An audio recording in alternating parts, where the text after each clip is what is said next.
Reparations, by definition, are only given to victims. So the moment you give me reparations, you've made me into a victim without my consent. Not just that, you've made 1/3 of Black Americans who poll against reparations into victims without their consent. And Black Americans have fought too long for the right to define themselves, to be spoken for in such a condescending manner.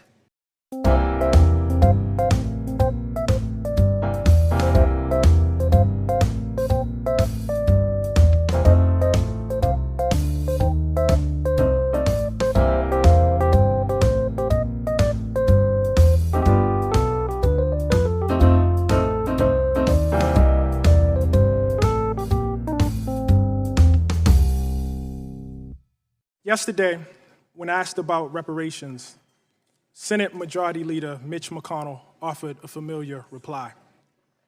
America should not be held liable for something that happened 150 years ago, since none of us currently alive are responsible. This rebuttal proffers a strange theory of governance, that American accounts are somehow bound by the lifetime of its generations. But well into this century, the United States was still paying out pensions to the heirs of Civil War soldiers. We honor treaties that date back some 200 years, despite no one being alive who signed those treaties. Many of us would love to be taxed for the things we are solely and individually responsible for. But we are American citizens, and thus bound to a collective enterprise that extends beyond our individual and personal reach. It would seem ridiculous to dispute invocations of the founders or the greatest generation on the basis of a lack of membership in either group. We recognize our lineage as a generational trust, as inheritance. And the real dilemma posed by reparations is just that, a dilemma of inheritance. It is impossible to imagine America without the inheritance of slavery. As historian Ed Baptist has written, enslavement, quote, shaped every crucial aspect of the economy and politics of America, so that by 1836, more than 600 million, or almost half of the economic activity in the United States derived directly or indirectly from the cotton produced by the million-odd slaves. By the time the enslaved were emancipated, they comprised the largest single asset in America, $3 billion in $1860, more than all the other assets in the country combined. The method of cultivating this asset was neither gentle cajoling nor persuasion, but torture, rape, and child trafficking. Enslavement reigned for 250 years on these shores. When it ended, this country could have extended its hallowed principles, life, liberty, and the pursuit of happiness to all regardless of color. But America had other principles in mind. And so for a century after the Civil War, Black people were subjected to a relentless campaign of terror, a campaign that extended well into the lifetime of Majority Leader McConnell. It is tempting to divorce this modern campaign of terror, of plunder, from enslavement. But the logic of enslavement, of white supremacy, respects no such borders. And the god of bondage was lustful and begat many heirs, coup d'etats and convict leasing, vagrancy laws and debt peonage, redlining and racist GI bills, poll taxes and state-sponsored terrorism. We grant that Mr. McConnell was not alive for Appomattox, but he was alive for the electrocution of George Stinney. He was alive for the blinding of Isaac Woodward. He was alive to witness kleptocracy in his native Alabama and a regime premised on electoral theft. Majority Leader McConnell cited civil rights legislation yesterday, as well he should, because he was alive to witness the harassment, jailing, and betrayal of those responsible for that legislation by a government sworn to protect them. He was alive for the redlining of Chicago and the looting of Black homeowners of some $4 billion. Victims of that plunder are very much alive today. I am sure they'd love a word with the Majority Leader. What they know, what this committee must know, is that while emancipation dead-bolted the door against the bandits of America, Jim Crow wedged the windows wide open. And that is the thing about Senator McConnell's something. It was 150 years ago, and it was right now. The typical black family in this country has 1/10 the wealth of the typical white family. Black women die in childbirth at 4 times the rate of white women. And there is, of course, the shame of this land of the free, boasting the largest prison population on the planet, of which the descendants of the enslaved make up the largest share. The matter of reparations is one of making amends and direct redress, but it is also a question of citizenship. In H.R. 40, this body has a chance to both make good on its 2009 apology for enslavement and reject fair-weather patriotism, to say that a nation is both its credits and its debits, that if Thomas Jefferson matters, so does Sally Hemings, that if D-Day matters, so does Black Wall Street, that if Valley Forge matters, so does Fort Pillow. Because the question really is not whether we will be tied to the somethings of our past, but whether we are courageous enough to be tied to the whole of them. Thank you. Appreciate your attendance, and you're recognized for 5 minutes, sir. Thank you, Chairman Cohen, Ranking Member Johnson, and members of the committee.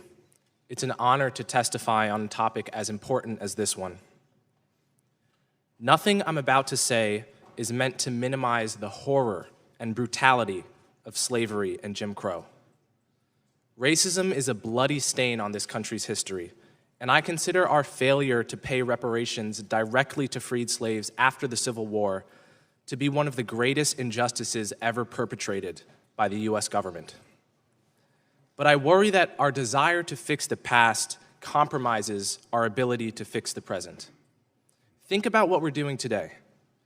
We're spending our time debating a bill that mentions slavery 25 times, but incarceration only once, in an era with no black slaves, but nearly 1 million black prisoners. A bill that doesn't mention homicide once, at a time when the Center for Disease Control reports homicide as the #1 cause of death for young black men. I'm not saying that acknowledging history doesn't matter. It does. I'm saying there's a difference between acknowledging history and allowing history to distract us from the problems we face today. In 2008, the House of Representatives formally apologized for slavery and Jim Crow. In 2009, the Senate did the same. Black people don't need another apology. We need safer neighborhoods and better schools. We need a less punitive criminal justice system. We need affordable health care. And none of these things can be achieved through reparations for slavery. Nearly everyone close to me told me not to testify today. They told me that even though I've only ever voted for Democrats, I'd be perceived as a Republican and therefore hated by half the country. Others told me that by distancing myself from Republicans, I would end up angering the other half of the country. And the sad truth is that they were both right. That's how suspicious we've become of one another. That's how divided we are as a nation. If we were to pay reparations today, we would only divide the country further, making it harder to build the political coalitions required to solve the problems facing black people today. We would insult many black Americans by putting a price on the suffering of their ancestors. And we would turn the relationship between black Americans and white Americans from a coalition into a transaction, from a union between citizens into a lawsuit between plaintiffs and defendants. What we should do is pay reparations to black Americans who actually grew up under Jim Crow and were directly harmed by second-class citizenship, people like my grandparents. But paying reparations to all descendants of slaves is a mistake. Take me, for example. I was born 3 decades after the end of Jim Crow into a privileged household in the suburbs. I attend an Ivy League school. Yet I'm also descended from slaves who worked on Thomas Jefferson's Monticello plantation. So reparations for slavery would allocate federal resources to me, but not to an American with the wrong ancestry, even if that person is living paycheck to paycheck and working multiple jobs to support a family. You might call that justice. I call it justice for the dead at the price of justice for the living. I understand that reparations are about what people are owed, regardless of how well they're doing. I understand that. But the people who are owed for slavery are no longer here, and we're not entitled to collect on their debts. Reparations, by definition, are only given to victims. So the moment you give me reparations, you've made me into a victim without my consent. Not just that, you've made 1/3 of Black Americans who poll against reparations into victims without their consent.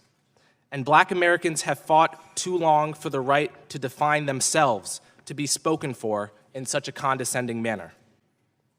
The question is not what America owes me by virtue of my ancestry. The question is what all Americans owe each other by virtue of being citizens of the same nation.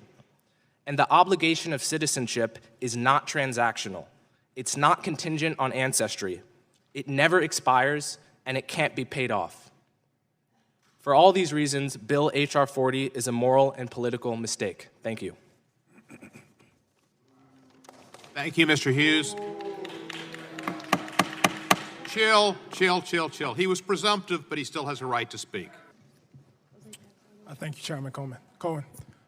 I think the most obvious reason is because the federal government is complicit in it. The article that you spoke about, this period of white supremacy that you referenced in the headline, it is so broad that if I tried to cover it in one article, it would have been impossible. So I focused on a very specific thing, and that is the period of Jim Crow and housing segregation and redlining, specifically in the city of Chicago. The federal government should pay because the federal government was deeply complicit in housing segregation and redlining and in the plunder of Black homeowners in Chicago. It would not have existed if the FHA had not had a policy of not insuring loans for Black people living in Chicago. It would not have existed if not for the redlining maps, which were written and created by this government of every major city in the country, which effectively relegated Black people, whether they had a down payment or not, outside of a class of people who could benefit from a movement which basically created our modern middle class. And so I don't know how it would be possible to exempt the federal government from such a process. And furthermore, I have to make this point over and over. Many of the people who were victimized by housing segregation and by redlining are very much alive today. So this is not strictly about the past. This is identifiable victims, as Professor Miller said, who are there and who are ready to be part of the process. Thank you, Mr. Chairman. And again, thank you to all of you for your time and your heartfelt sentiments, and we know they're sincere. Mr. Hughes, I want to thank you for your honesty and your humility and your courage, sir. I know this isn't easy today. Here's a big question that hangs over all this and that all of us need to, I guess, address. Look, many people believe, on all sides of the political spectrum, that racial inequality that we see today is not entirely attributable to the legacy of slavery and Jim Crow. It's a factor, but it's not entirely attributable. Can you elaborate on what some of the other causative factors may be? Well, the first thing I would say is that blaming slavery and Jim Crow for the entirety of racial disparity, obviously it's clearly a factor, but blaming it for the entirety of the problems we see today facing Black people is actually a way of not taking responsibility for policy decisions that were made just in the last 50 years. Our prisons did not balloon until the 1980s. Unemployment for Black and white youths were virtually identical until the late 1950s and early 1960s. So perversely, by blaming slavery and Jim Crow for everything, we actually fail to take responsibility for policy decisions that were made on both sides of the aisle in very recent history. Secondly, I would say that there is a naive assumption that wherever there is a statistical gap in outcomes between two groups, that gap must be attributable to some kind of discrimination, whether that's overt or whether that's structural and systemic. That assumption is not true. Okay, I'll give one example, but I could give dozens. According to 2015 census figures, there's a 21 cent on the dollar gap. It's 21 cents on the dollar gap in household income between white Americans of Russian descent and white Americans of French descent, right? Disparity is the norm, not the exception. So the question is not why two groups would have different outcomes, whether it's for wealth, income, or incarceration. The question is why we would expect any two groups with different histories, different geographical patterns, different patterns of migration, different cultures, to nevertheless get exactly the same outcomes. So first, sorry, cut on the mic. First of all, one of the things I tried to make clear in my testimony is that we perceive the era of enslavement, the era of Jim Crow, and in fact, I would actually even add the era of mass incarceration as separate things that are somehow not tied to each other. The greatest damage that enslavement did, besides the economic damage, besides the normalization of torture, of rape, besides the normalization of treating people as though they are things, is the institution in the American mind that black people are necessarily inferior. In 1865, when black people were emancipated, that belief did not magically dissipate. It proceeded for 100 years afterwards. It proceeded, as I said in my testimony, well into the lifetime of many panel members, Majority Leader Mitch McConnell, and then many of the people who are here in this audience. And so it's not a matter of the past. These things are linked. It's been said, I think, or alluded to repeatedly throughout this conversation that somehow wealthy African Americans are immune to these effects. But in addition to the wealth gap that's cited, one thing that folks should keep in mind is that quote-unquote wealthy African Americans are not the equivalent of quote-unquote wealthy white Americans in this country. The average African American family in this country making $100,000, decent money, actually lives in the same kind of neighborhood that the average white family making $35,000 a year lives in.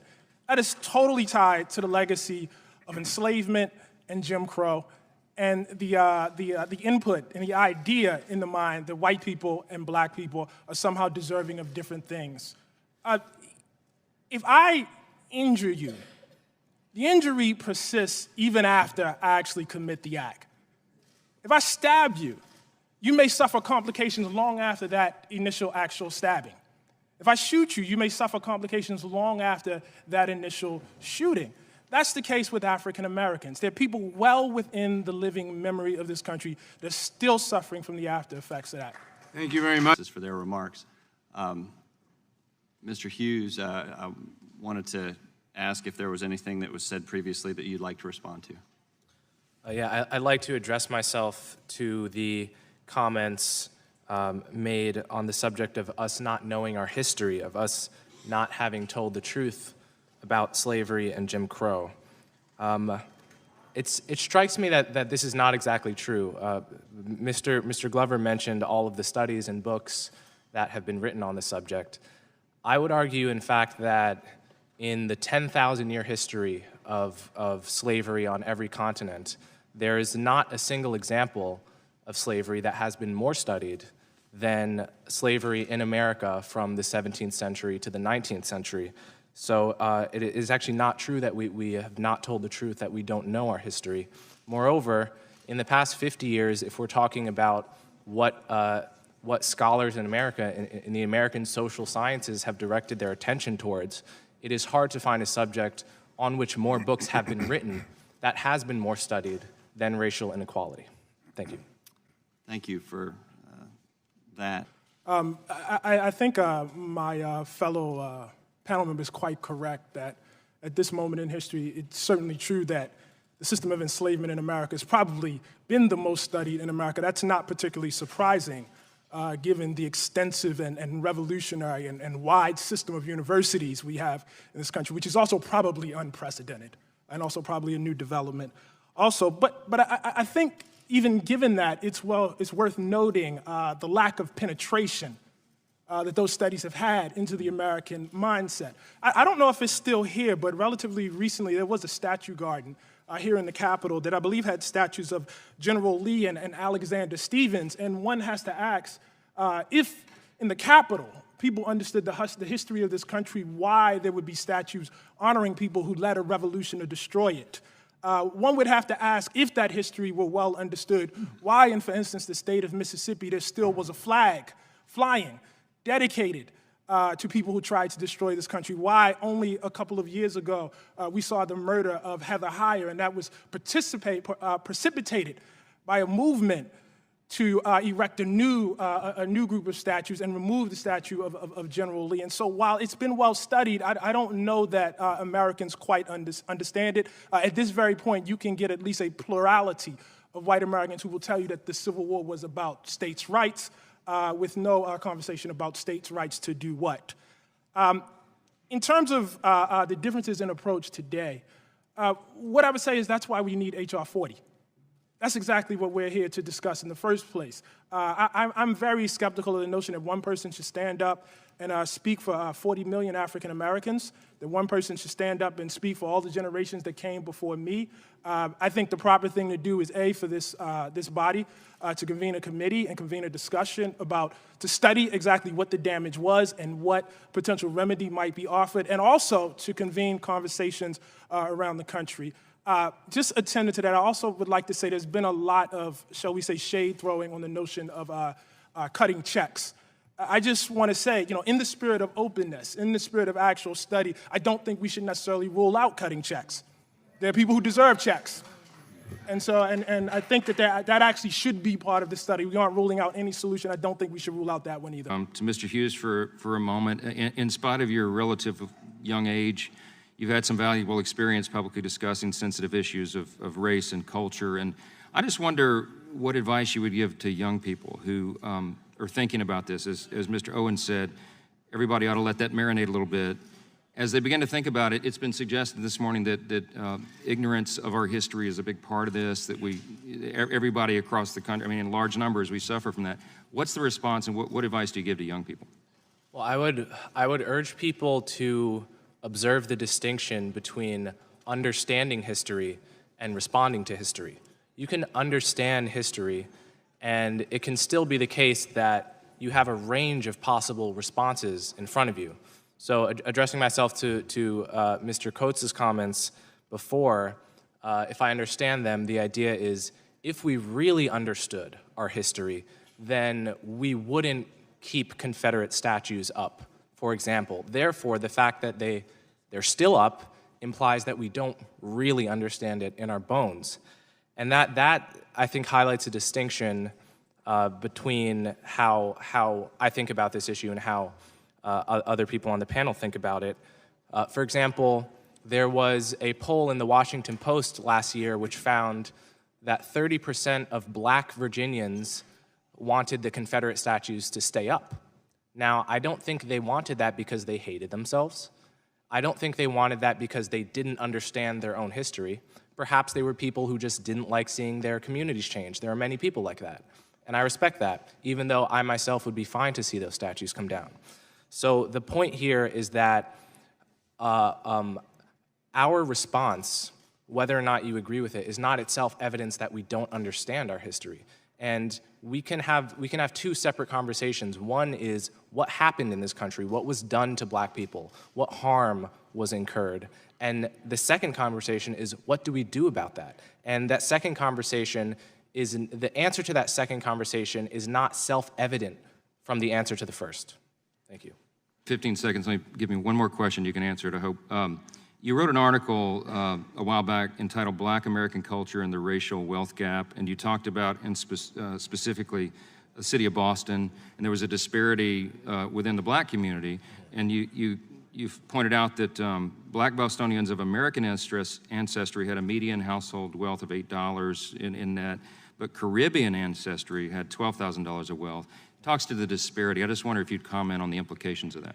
Well, this just goes back to the point I made before about disparities even within races being normal. So if you look at census figures for white Americans and break it down instead of talking about quote unquote white people into white people of French ancestry, Russian ancestry, Swedish ancestry, you will find all kinds of disparities that by definition cannot be caused by some kind of systemic discrimination. Likewise with quote-unquote black Americans, it's a very diverse group. Something like 10% of black people in this country are immigrants. from places like Jamaica, Haiti, Nigeria, Ghana. And if you look at each individual group, you will find various disparities in wealth, in income, in crime rates that by definition can't be explained by either race or racism. So my point in citing that disparity is to upset the notion that if society were fair, evidence of that would be equal outcomes between all groups, because there are so many differences historically in groups themselves, geographically, just in terms of median age, right? The average black person in this country is 10 years younger than the average white person. So when you're comparing blacks to whites, that's just one of the many ways in which you're not actually comparing apples to apples. So my point in citing that was just to upset that lazy assumption that we make about socioeconomic and other outcomes.